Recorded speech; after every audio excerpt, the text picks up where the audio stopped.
Hello, everybody. My name is Isaac Habetler. I'm part of History 216, and my topic is D-Day Pointe du Hoc. This will be a significant point of emphasis for the United States for the invasion of Normandy. What was D-Day? D-Day was the largest amphibious assault in history. So not just World War II history or World War I history, but in all of human history, this was the largest amphibious assault. An amphibious assault, you might ask what that means. Well, that means all aspects of transportation, I guess. So land, air, and sea. So they would use planes, they would use boats, they would use jeeps, trucks, tanks, you name it, they used it. The code name for D-Day in the invasion of Normandy was Operation Overlord. And we'll go into that a little bit later here. And this was essentially the United States' unofficial, in quotation marks, unofficial entrance into Europe, because they were already in World War II with Operation Torch. But that was it was just a very short time, and this was their permanent entry into Europe until the end of the war. Pointe du Hoc is my topic of emphasis here, and the Pointe du Hoc, the thing special about this is that it was part of the German Atlantic Wall, which was essentially a blockade spanning from northeast Europe all the way down to the southwest portion of Europe. So that whole left side of the coast was covered by the German army. Pointe du Hoc in specific was the most dangerous defensive position, and that is because of this 200-foot cliff top that they were on. And oftentimes in pop culture and in movies, they mention having the high ground and how the high ground is such an advantage, and that's not just a fairy tale. That's real, and that's what these Germans had on top of this cliff. Well, they had a 200-foot high ground advantage over the United States. Pointe du Hoc was located between Utah and Omaha, looking over both beaches. So Utah on the left, Omaha on the right. It's kind of centered right in the middle. This German Atlantic Wall was established under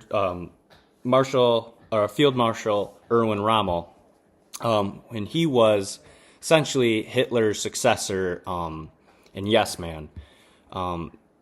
The German Atlantic Wall was established during Directive 51, and what Directive 51 is it was Hitler deciding that he wanted to relocate portions of his military onto the Western Front. So he withdrew some troops that were fighting with Russia on the east and moved them to the coastline on the west, with Rommel at the helm leading that charge. The 15th and 7th German Army were the ones relocated to the west to focus on the Western Front. And you can see by this picture here, this is the German Atlantic Wall. So as you can see, it's all the way up to the northeast, spanning all the way down to the southwest. And it wasn't just, there were no gaps in this. They had this thing fully fortified with troops all on the border, and then some even spanning more towards Central Europe.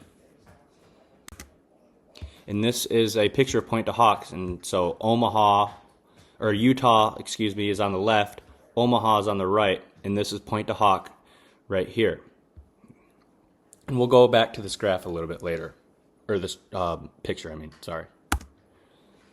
But the danger of Pointe du Hoc was because Erwin Rommel knew that Pointe du Hoc was going to be a extreme advantage for the German army. So he installed 6 155 millimeter guns on top of the cliff. These guns had a range of 20,000 yards.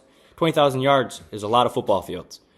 And what these guns also did was they covered Utah and Omaha with artillery fire. So not only were these guns protecting Pointe du Hoc, but they were spanning from beach to beach. These things were deadly. And they were defended by the 7th, 16th, and the 352nd German Infantries. And you can see in this picture here, the black dots are all of the 155 millimeter guns. Then they have artillery ports, bunker building right up at the top. This Pointe du Hoc was extremely fortified. Eisenhower is the man in charge here. During World War II, he was appointed the Supreme Commander of the British and American armies, also known as the AEF. And he wasn't just appointed this for no reason. He's a West Point grad, and he also had experience in World War II World War I and other affairs before World War II. And I have a quote here, and this pretty much sums up his attitude about the situation in Europe at the time. We've got to go to Europe and fight. We've got to quit wasting resources all over the world, and still worse, wasting time. So basically what he's saying there is he's sick of playing around with the Germans and letting them do what they want to do. He's tired of wasting resources where they're not needed, and he wants to put this thing to an end. He's facing this problem up front, and he's gonna throw his punches. He also, unpopular at this time, he thought that Germany was the biggest threat. And then you got to remember, at the same time, the United States also is having problems with Japan and the whole Japan-China incident, but he thought that Germany was the biggest threat. And he was appointed the commander of the AEF at the Trident Conference, along with Montgomery from Britain, the commander of the invasion. So basically, Eisenhower is the boss. Montgomery does what Eisenhower says. Preparing for the invasion of Normandy, Eisenhower formulated a draft in Britain and America. This draft was called the European Theater of Operations, and what it did is it recruited every man still able to fight. And you got to remember that Britain was fighting way before the U.S., so their number of troops are way more limited than what the United States has. So he literally recruited every man still able to fight for this invasion, and that is why it's the biggest amphibious invasion in history, is because he did a lot of recruiting.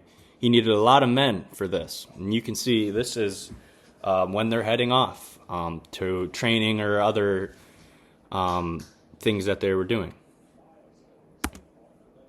The pressure of D-Day. This is big because Eisenhower, he was the boss in charge. So everything that happened was because of Eisenhower, or went through Eisenhower. And you could see this in pictures from 1941 till D-Day. The pressure, you could see it on his face. The dude was stressed out, felt enormous anxiety, and he often felt guilty about sending these troops into battle. So what he did is he would go to military bases and try and bond with these troops and hear their stories and try and comfort them. And he felt bad that he was the one sending them into battle. You could see this, and if you look at history, you can see his facial expressions and his aging. You can see it in his face. The reason why the United States is going to eventually invade Normandy in the first place is because of this man right here, Joseph Stalin. Stalin was tired of being the only one fighting in Europe. He demanded that the U.S. and Britain opened a second front on the west side while he was fighting on the east side. And what his goal was is to spread out the German forces and basically dilute their armies. And he wanted the U.S. to relieve Russia of the pressure because he was losing all the troops. He lost millions of troops in World War II, and he was getting fed up with it. So he was urging Roosevelt and Churchill to do something. The buildup in Britain was on a very big scale. They had troops of all kinds from Scotland, Wales, Ireland, England, and Canada. And so what I said earlier, they were getting every man possible. Britain was already beaten, they were already bruised, but they weren't going to let Germany win this war. So Churchill, he recruited every man still able, and he was going to show up on Normandy June 6th with every man still able to fight. Now this is one of the more interesting and historic parts of Pointe the U.S. 2nd and 5th Ranger Battalion. These were the guys in charge of Pointe du Hoc, right? So they were composed of volunteers, and it's a horrible name, but it's true in many ways. They were codenamed the Suicide Squads. If the name right there tells you what you need to know. It was composed of young people who were eager to serve for their country with pride, and their mission was to capture the cliff head at Pointe du Hoc. So that 200-meter cliff, or 200-foot cliff, they had to climb. This is the main man right here. They were under direction of Colonel James E. Rudder, and you'll learn. I'll talk about him more later, but he is a very heroic figure in this whole thing. And so when they started training, they trained in the Highlands of Scotland, because when you're training to climb basically a mountain, you can't just do it anywhere. You have to find an area that resembles what you're going to do. You have to simulate it in some way. You have to find out a way. So they trained in the Highlands of Scotland, which was very similar terrain. And they did speed marches, mountain climbing, unarmed combat, hand-to-hand, and in one instance, 10 days of training resulted in one private's weight dropping from 205 to 170 pounds. So these guys weren't just training for any other mission. Their responsibility was massive, and they were training like it. Some of these guys were more highly trained than professional athletes, and especially at this time. They didn't take this training lightly, and it reflected in their performance. To continue on the 2nd and 5th Rangers, they practiced many amphibious landing operations on the Scottish coast, and you can see in this picture these cliff tops, and that looks very similar to what they were going to be doing at Normandy. Ignore the sheep; this is the best picture I could find of the Scottish coast. But they would simulate these invasions and have people posted up on top, and they would roll in on their amphibious vehicles and climb the cliff tops. It was very close to what they were going to encounter at Pointe du Hoc due to the rocky terrain and the huge cliffs that they needed to scale. This is a picture of some of the 2nd Ranger Battalion, and Colonel Rudder is the one on the far left. This was a huge part of the invasion. They needed to time it right. So the whole Operation Overlord was originally scheduled for June 5th, but due to weather conditions, it later got moved to June 6th, and they didn't do that until the night of. So they already had their troops loaded into their boats, and they were ready to go, but then they called it off. So these troops had to sit in this boat all night, crammed together, and you can imagine how those circumstances were for those troops. They didn't sleep. The boat was rocking around because of the waves, so they were seasick. The whole thing was a mess.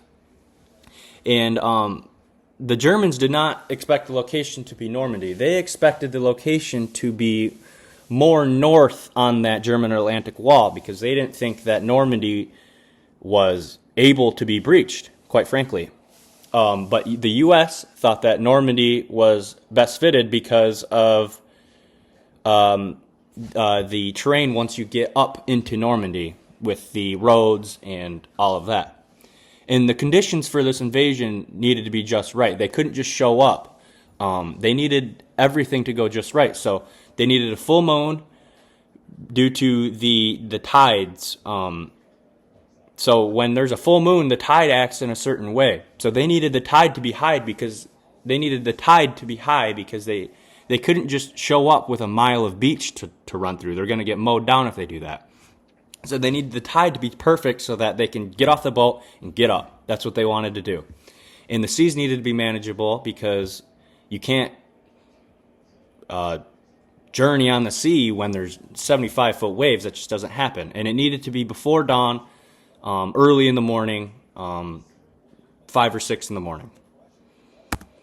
And this is a picture of the Normandy coast at low tide. And as you can see, these beaches, when it's low tide, I mean, that's a couple football fields worth of beach that you would have to run through. And they didn't want that, because they're sitting ducks if they were to do that way. So they needed it to be high tide. And the tide, when it's high tide, is probably where this guy's standing.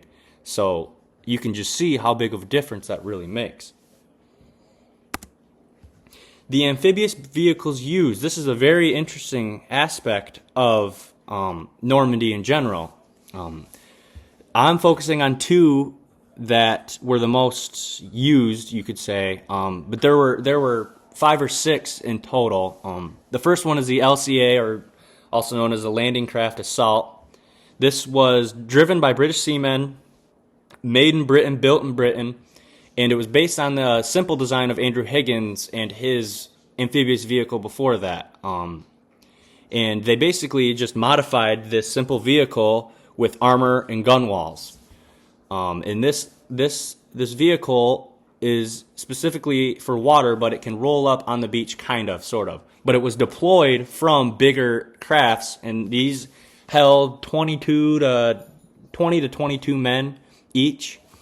And the other one is the DUKW, also known as a duck. And this was an all-terrain vehicle, so it was a boat with wheels on it. Very cool, very ahead of its time, and this was equipped with rocket-fired grapnel hooks and ladders for the Pointe du Hoc mission. They needed these rockets with the grapnel hooks so they could shoot them out of the boat, grip the cliff head, and at the back of it they had a ladder attached so they could climb up that ladder. I'll show you a picture here. This was the LCA, and each LCA had a number on it. This one's 1377, but each LCA had a different number, and guys were assigned to the number boat that they had. And you can see this is a different version of it, but they all looked pretty similar to this. This one has a closed back, or kind of closed back. Some of them were just basically hollow, and you shoved as many men in there as you can in. And the front of this LCA hatches down, so the front flips down and you run out of there, and that's what they did. And this was a typical LCA used in the invasion, and this was manufactured in the UK, like I said earlier. This was DUKW, or duck, and you can see it kind of looks like the LCA with the shape and how many men it holds, and it looks like a boat initially, but it has wheels on it. So this thing could be on sea. It could roll up to the sea, but then once it hits the beach, you can drive away. It's very ahead of its time. And this was actually created by GMC, or General Motors, in Pontiac, Michigan. So during the war effort, they transformed their factories from making trucks or cars or whatever, and made these special for Pointe du Hoc. So this is when the invasion starts. The invasion didn't actually start on June 5th or 6th or whatever you want to call it. It started weeks earlier. And this was part of the United States and Britain's preparation for D-Day. The Allied bombardment started weeks before the landing. So they would bomb the crap out of Normandy and the German fortifications with heavy bombers from the U.S. 8th Air Force in the British Bomber Command, and they plastered the area. They basically tried to ruin what they were going to go to before they got there. And the battleships USS Texas and HMS Taliban sent dozens of 14-inch shells into the enemy position. And if you don't know what a 14-inch shell is, it's huge. And it's very explosive, and when it hits something, it does a lot of damage. So these battleships, they were posted up far out in the ocean where you can't see them very good, but they still had the range capabilities to hit Normandy. And in Pointe du Hoc in specific, got hit with more than 10 kilotons of explosives. That's the equivalent to the atomic bomb at Hiroshima. So that's intense. That's intense bombing over and over and over and over again. So what they were trying to do is they were trying to wear down the Germans before they even got there and try and take any sliver of an advantage that they can. And when the Rangers pulled up to Pointe du Hoc, the USS Texas lifted fire, and they tried to time it out that way. And this is the USS Texas, and this is still floating still today in Texas. And this is at a port in Texas, kind of similar to what we have downtown with the boat that was in Normandy. This is the same kind of situation, but just with a destroyer instead of invasion vehicle. So this attack for Pointe du Hoc in specific was a 3-element attack. I'll be covering Force A right here. Force A consisted of companies D, E, F, and the 2nd Ranger Battalion, and each company had a specific task that they were supposed to do in Force A. Companies E and F land on the eastern side of Pointe du Hoc, Company D on the west side. So they split up, tried to trap them in. And their objective was pretty obvious. Land below the cliff and get up. Get up, get up, get up. And as I mentioned earlier, each LCA had a number, and here are these numbers right here. LCAs 668 and 858 carried Company D. LCAs 861, 862, 888, and 722 carried Company E and the 2nd Ranger Battalion under Rudder's command. LCAs 887, 884, and 883 carried Company F. And 4 Ducks also accompanied Force A for their task. Second element, Force C. This consisted of companies A, B, the 2nd Ranger Battalion, and the 5th Ranger Battalion. And their mission was to remain offshore until a signal from Force A, the one we just covered. So Force A, get on shore, give Force C a signal, let us know it's good to come. And if Force A failed, Force C would be responsible for capturing Force A's responsibilities. And they were to take Pointe du Hoc via an overland attack. So similar to Force A, they were just supposed to wait so they would come in waves. Because you don't want to waste all your troops all at once. Because if something bad happens, Germans expect you're coming, they'll mow all your troops down. So you want to make sure that you have troops for a second wave, and this is what Force C was, essentially a second wave. Support wave, you could call it. Force B, the 3rd element. This was led by Captain Ralph Granson, and this contained Company C and the 2nd Ranger Battalion. So there's a lot of companies, and the Ranger Battalion split up into this. Their mission was to land at the Charlie sector of Omaha Beach, and I'll show you what that is later. And they were to climb the cliffs at Pointe de la Pierce, which is 3 miles west of Pointe du Hoc. It's a very similar terrain of Pointe du Hoc, not as harsh, and it's basically same thing, just 3 miles west. And their mission was to destroy the strongholds at Pointe de la Pierce. So get up Pointe de la Pierce, the same as you would Pointe du Hoc. Destroy the German strongholds that were there. Move east toward Pointe du Hoc. So if you can envision it, they get up the cliffs, they destroy the strongholds, and then they turn and beeline straight towards Pointe du Hoc for a flank. And their objective was to destroy strongholds along the way and eventually link up with Force A, the first force that went in that we talked about. And their mission was to flank. So Pointe de la Pierce was much less guarded than Pointe du Hoc, so it was open for the taking, essentially. So they took it and tried to link up with Force A via on land. So they head out. Departure 0445 or 4:55 a.m., not military time, June 6th. So on the morning of June 6th, Force A boarded their LCAs, 22 men each. And the trip was an hour long because they were departing from the UK. The ride was rough. It was cold. Not as bad as the night before, obviously, because they delayed it. But it was still brutal. I mean, when you're on the ocean, it's no joke, man. And it was cold because it was the morning. Seasick soldiers became a mega big issue because these LCAs they aren't really like that great of boats for relaxing. Zero relaxing. In fact, one LCA filled with water and capsized, leaving the assault team with 22 less men. So before they even got there, they were 22 man down. And all these LCAs were ankle deep in water. The troops got wet, they got sick, they got cold, they were shivering. And this was before they even got to Normandy. And you could see how crammed they are in this LCA. And like I said earlier, that hatch door would fall forward and they would sprint out or any means possible get to the beach. And the walls in these things aren't very tall, so when a wave comes, it crashes in, it gets everybody wet, whole thing's a mess. The Omaha landing 06:45 or 6:45 a.m. Force B lands at Omaha Beach at the Charlie sector, like I said earlier. Or, excuse me. Yep, that's correct. Force B lands at the Omaha Beach Charlie sector with Pointe de la Pierce. When they got there, they were met with heavy German artillery, and the lead craft actually was hit, and their first 15 men, besides the one LCA that capsized, were gone. 10 minutes after Company A landed, Company C landed and fought their way to the base of Pointe de la Pierce.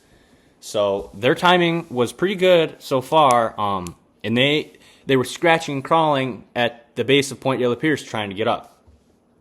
And once they did, in fact, get up, Ralph Granson, the guy I mentioned earlier, realized that nearly half his men were lost in just the landing part of it. So before they even could get to the top of the cliff, half of his men were gone. And this isn't easy to overcome when you're half the men you had were gone. I mean, it's tough to do what you need to do. By nightfall, he would only have a quarter left to fight with, trying to get to Pointe du Hoc. So like I said earlier, they got to Pierce, hard right, straight to Pointe du Hoc. And when they got to the top, they began making their way to Pointe du Hoc.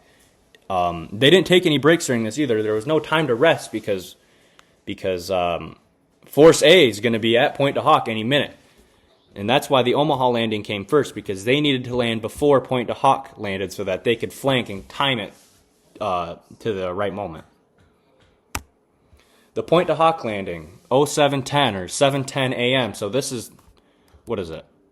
Roughly 30 minutes after the Pointe de la Pierce landing. While Force B was already climbing, Force A hadn't even made it to shore yet, and this is a funny story. Not really funny for the guys involved, but looking back at it, it's a mess, right? So, while Force B was already climbing, Force A hadn't even made it to shore yet. They went to the wrong cliff due to choppy waters, so they couldn't really see where they were going, and they drifted out into the wrong cliff.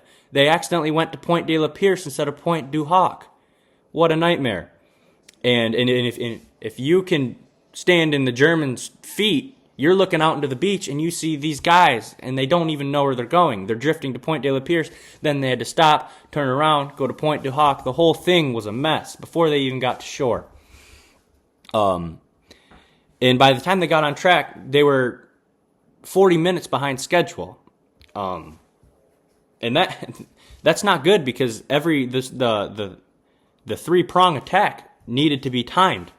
And the naval ships, such as the USS Texas, provided them with cover fire while they were trying to get back into position and back on schedule. They were originally scheduled at 6:30, but due to their mishap, they were 40 minutes behind schedule. Their delay let the Germans recover, reposition, move their guns around, and if, like I said earlier, if you're a German looking out into the ocean at 6:30 in the morning and you see these LCAs with nowhere to go, not looking like they know what they're doing, you're laughing, right? So you're moving your guns, you're moving your men, and basically what the U.S. expecting, what the U.S. saw via satellite images and were expecting, were no longer in the same positions, because the Germans were smart and moved. Anybody would. And you can see Pointe de la Pierce is the arrow on the right. Pointe du Hoc is one on the left. So the guys that were supposed to go to Pointe du Hoc went to Pointe de la Pierce. That's not very close. I mean, that's definitely a 40-minute boat ride. And if you're a German standing on that coast looking out, you're going to be prepared for it. And yeah. Force A, an absolute free-for-all. Force A is the one landing at Pointe du Hoc that was 40 minutes behind schedule. They couldn't follow their original plan and were forced to land all companies to the east of Pointe du Hoc. They landed on a strip of beach 500 yards long and 30 yards wide. And they were met with heavy German fire. They took cover in small caves at the base of the cliff or in craters because they were getting rained down on, because you got to remember, this is high ground. There's nowhere to hide. If your enemy has a high ground and you're on a beach, there's nowhere to hide. So they were hiding in whatever they could. Small caves, rocks, craters, anything they could find to hide in, they did, trying to get to the base of the cliff. And their objective, and I put this with exclamation marks, get to the top. Didn't matter how at this point. The know-how, the timing, and the logistics of it were in the crapshoot. They were out the window. Get to the top by any means necessary, and that's basically what it turned into. It was a crap show, if you will. And a once organized landing turned into a free for all. And this was life or death for these guys because they had German artillery, those 155 millimeter guns, and grenades, all kinds of explosives raining down on them from 200 feet above. You can imagine that you're running like a chicken with your head cut off, trying to get to the top of this cliff, and they had to. The difficulties climbing. This was a major part of the mission, right? They had to train for this. Not everybody can just climb a 200-foot vertical cliff. It's very hard to do. And each LCA was equipped with a grapnel-tipped rocket with a rope attached. And these rope ladders, when were fired, they trailed behind the rocket, and the grapnel clipped on to the rocks, and the ladder would dangle down so you could climb it.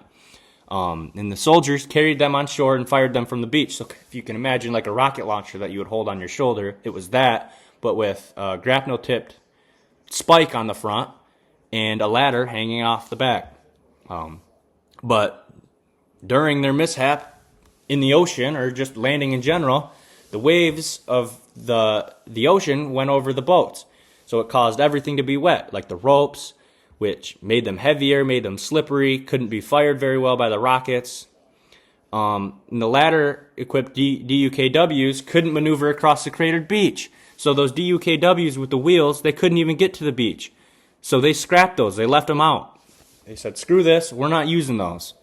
So they only had the rocket launchers for these cliffs. And the ropes that did catch onto the cliff were covered by Germans. So the Germans saw that they were shooting these rockets onto the cliff and went and stood over them, waiting for the Americans to climb them. And it made what this did is it made the climbing locations very limited. There was only a few places you could climb up now. The wet ropes were difficult to climb, so you can imagine you got wet boots, wet clothes, wet gloves, and a wet ladder. It's hard. And when rope gets wet, it's very slippery. And German fire also rained down, like I said earlier, so they were standing at the top of these ladders and raining down with grenades and guns and everything. But nevertheless, the Rangers climbed up to the top and started their assault. And you can see a soldier firing one of the grapnel-tip rockets here. I love this image. I'm glad I found this one because it really illustrates how it worked. You could see the smoke coming off, and you can't really see the ladder attached behind it, but you can see this rocket's being fired vertically up into this cliff. And here's a picture of the soldiers climbing the cliff, and look at how small that ladder is, and that's soaking wet. The ropes were very small. They were covered by Germans, so where these guys are standing at top, they're not Germans anymore, obviously. But at one point, they probably were Germans that were killed off so that they could get to the top. But that's where the Germans were standing. They were raining down. And it's very unstable climbing. It's not like you're climbing a ladder up on top of your house. No. You're climbing a mountain here, folks. A top Pointe to Hawk. So once they got to the top, remember, it was a free-for-all, a crap show, whatever you want to call it in your mind. That's what it was. It was not pretty. But they did eventually get to Pointe to Hawk, and once atop, the Rangers were astonished by the damage once they reached the top. So before this assault, they studied satellite images and they did recon missions to see what they were getting into. So they had a pretty good idea of what they were going to see. But as I mentioned earlier, they got hit with so much bombs that it wasn't even the same area. The destroyer ship created massive damage. Nothing resembled photographs that they studied prior. And if you can imagine a moonscape, right? You look up at the moon, you see these craters. That's essentially what it was. And the Rangers, they had this area studied, and they knew their objectives once they got to the top. But with this different terrain, they were confused. They didn't know where to go. Nothing looked the same, and it created difficulties locating their objectives. And this is what it looked like. You can see a stronghold on the left here that's just completely blown to shards. You can see they're all resting in a crater, very rocky, debris everywhere, and it looks like these soldiers here are just taking a break for a second. Communication between forces. This is big. Force A, like I said earlier, was to land and signal Force B and C to let them know so that they can do what they need to do. And if no signal was received, Force E was to land at Omaha and take Pointe du Hoc by land assault, like I said. Or, excuse me, not Omaha, Dahlgren sector, sorry. And take Pointe du Hoc by land assault. Force C waited for the signal until they heard tilt through the radio. So they decided that tilt, T-I-L-T, was gonna be the communication to listen for. So Force A got up the beach, got to their objective, and signaled to Force C, and they commented through the radio, tilt, and that was Force C's indication to go. But it was unclear who sent the message due to no indication. So usually before they send a message, they have some sort of identification message or indication letting them know that this is the United States and you're hearing what you want to hear. But there was no indication, so they were confused. But Force C trusted the communication and landed at Omaha anyway because they didn't really have a choice. They were just trusting it. Getting settled. So once they could settle down for a second, once they were at top of the cliff after that crap show that they experienced before, at top Pointe du Hoc, the Rangers of Force A formed into small groups and pursued their assignments. And their assignments were pretty simple in the grand scheme of things. They were just to eliminate posts and guns. Each gun was assigned a number. And each company had these numbers. So Company D had guns 4, 5, and 6 all on the western side of Pointe du Hoc. Company E had the observation post and gun 3. Company F had guns 1 and 2, as well as an anti-aircraft gun on the eastern side. So once they got to the top, they split up, and each company did their objective, or at least tried to. And along their journey to their objectives, POWs were taken along the way, and as the Rangers progressed, they realized the Germans had moved their guns. And like I said earlier, that's why the timing of it was such a big thing, because they didn't want the Germans to know that they were coming. But because of the mishap with the waves and all of that, the Germans moved their guns, as anybody would. And they set up snipers, automatic weapons, and artillery fire to help find the missing guns. So they were looking everywhere for it, all hands on deck to find these guns. Guns were a massive threat to this whole operation. And as you can see here, you can see each gun has a number spanning from right to left. And once they got there, these guns were moved. So this is the location that they were supposed to be in, but they weren't there. And you can see the observation post that they were supposed to destroy right at the tip. And there were artillery fortifications, machine gun positions. All of this needed to be secured by the United States so that more troops could get to the beach, obviously. The secondary mission. So once they destroyed the guns, their secondary mission was to set up a roadblock along the coastal road that connected Grand Camp and Vierville. And this was a road that basically connected all the beaches together. And set up a defensive position and wait for the arrival of the 116th Infantry from Omaha. So once they got to this road, they waited for the 116th to arrive from landing on the beach. And they were also joined by paratroopers of the 101st Airborne. And like I said earlier, this is an amphibious assault. So they had guys parachuting in the night before that landed more central Europe. And they met up with the Rangers by morning. And they landed far away from the drop zone, as far as 15 miles away. So they landed probably 1 o'clock, 2 o'clock in the morning before this assault, and they had to sprint to meet up with the Rangers. And as you can see here, it's kind of hard to see, but you can see Grand Camp on the map right here, right next to Pointe du Hoc, And then Vieirville is to the right of Pointe du Hoc a little bit. But there was a road, a coastal road that connected the two. And this road essentially was like if you're driving down to Pierre Marquette. It's essentially what it was.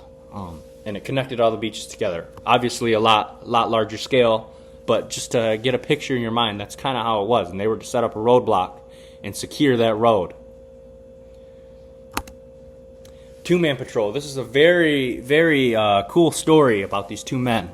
At 0900 hours or 9 a.m., a two-man patrol from Company D stumbled into the hidden guns approximately 250 yards south of the coastal highway.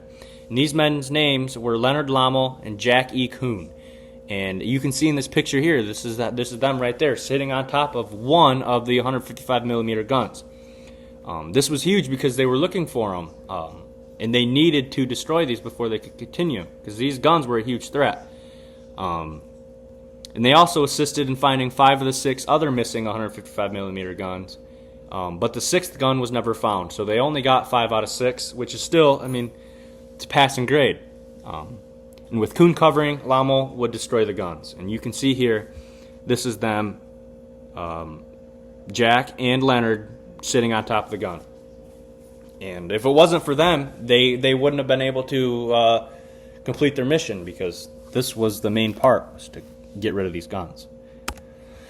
Maintaining positions. So once they set up the roadblock on the coastal highway connecting Vieirville and Grand Camp, they needed to maintain their position and let other soldiers get onto the beach. So the Rangers maintained their position until the nightfall.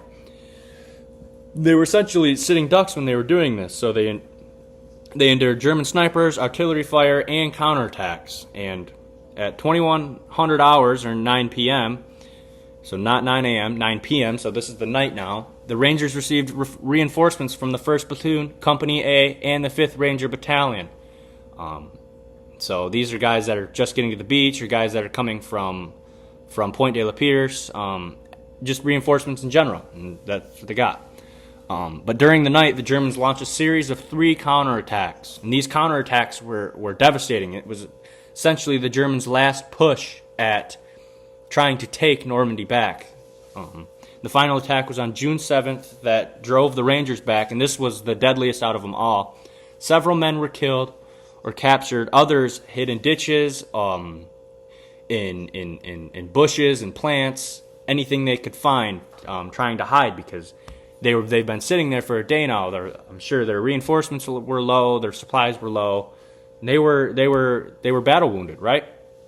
And friendly fire from Allied ships also caused a concern.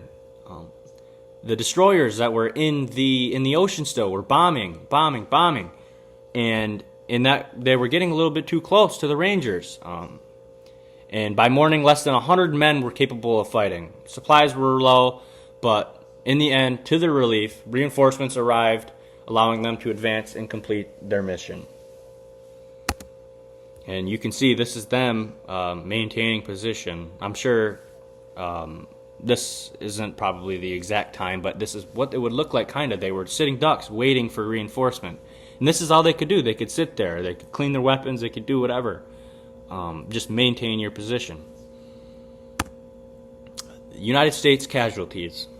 During the fighting at Pointe du Hoc on June 6th through 8th, Rudder's Rangers suffered a 70% casualty rate. 70% is a lot of men. And at the start, they had 225 men. Less than 75 were fit for duty after the invasion of Pointe du Hoc. And Colonel Rudder was injured in this whole thing as well. Of those who served in the 2nd Ranger Battalion, 77 were killed and 152 were wounded. Another 38 were listed as missing. And that's a bad ratio there too. And that's just to show what they went through during the initial landings. In the 5th Battalion, 23 were killed, 89 were wounded, and 2 were missing. So still a pretty bad ratio. Among the injuries was, like I said, Colonel Rudder, who was wounded twice in action. So he was shot or whatever in action twice. But he fought through, got to the beach, and led his Rudder's Rangers to victory. He was later awarded the Distinguished Service Cross for his actions at Pointe du Hoc, and that's a huge honor awarded for heroic action. To continue, 13 other Rangers were awarded the DSC for their bravery and heroism. And they're being recognized still to this day for the elements that they went through. Right? I mean, this was a very deadly battle, and the largest amphibious assault in the world. Wasn't easy. The 2nd Ranger Battalion was awarded the Presidential Unit Citation for capturing the position at Pointe du Hoc, and that's basically the United States recognizing and saying, hey, thank you guys, because that was a crucial part of D-Day. Arguably, in my eyes, definitely the most important part of the invasion of Normandy. The bravery and skill used for the capture of Pointe du Hoc will forever be crucial for the win of World War II. And like I said, I'm arguing that if they didn't get Pointe du Hoc and Rudder's Rangers weren't a thing, I don't know if they win Normandy, because they took out those guns. That was the big thing. And those guns, the 155 millimeter guns, covered all of the beaches. So by taking out those guns, it really stopped the Germans from being able to do anything. And many argue that without opening the second front at Normandy, the war would have been in jeopardy, because nobody knows how long the Russians were going to be able to continue to fight with the Germans. So by opening that second front on the west side, it really turned the tides of the war. The 2nd Ranger Battalion after Pointe du Hoc, and this is a very, very special thing here. The Rangers would continue to serve in World War II, but never use the skills they trained for. So no, they didn't scale any more 200-foot cliffs, but what they did take part in is Cherbourg, Brest, the Crozon Peninsula, La Frette, the Hurtgen Forest, and other locations in the European theater. So these men, what they had left of the 2nd Rangers, they went on and continued to serve, liberating parts of Europe and defeating the Germans. And that shows a lot about what these young men were and who they were as people and as soldiers. Their bravery is remarkable, really. And remembering Pointe du Hoc. Today, a monument for the 2nd Ranger Battalion sits atop a cliff 8 miles west of the Normandy American Cemetery and Memorial. The Pointe du Hoc Ranger Monument was put up by the French to honor the brave men of the 2nd Ranger Battalions and their accomplishments on D-Day. So it's the French put up this monument to basically say thank you, and thank you for liberating France by Pointe du Hoc and the 2nd Ranger Battalions. And here is one of the memorials there.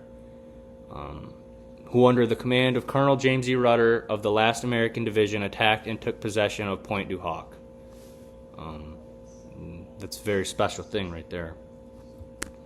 And here is President Reagan giving one of his famous speeches at this memorial. And this is this post-looking thing, rock thing right here is what the French put up.